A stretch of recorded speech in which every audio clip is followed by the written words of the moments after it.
ಚೆಲುವೇರ ಹಿಂಡಿನಲ್ಲಿ ಹೊರಬರುವ ನಗುವಿನಂತೆ ಕಿಲ್ಲ ಕಿಲ್ಲ ಕಿಲ್ಲ ಗುಸ ಗುಸ ಗುಸ ಲಲ್ಲೆಯಲ್ಲಿವೆ ಹೂಗಳು.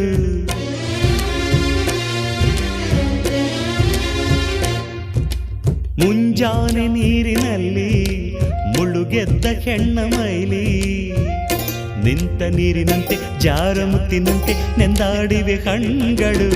ಹೆಣ್ಣಿರದ ಭೂಮಿ ಹಂಗೇಕೆ, ಹೆಣ್ಣಿರದ ಸ್ವರ್ಗ ನಂಗೇಕೆ, ರಸಿಕನ ಬಾಡಿಗೆ ಚೆಲುವೆಯೇ ಹೋಳಿಗೆ ಎಂದನೊಬ್ಬ ಮಹರಸಿಕ. ಅಂಬರವೇ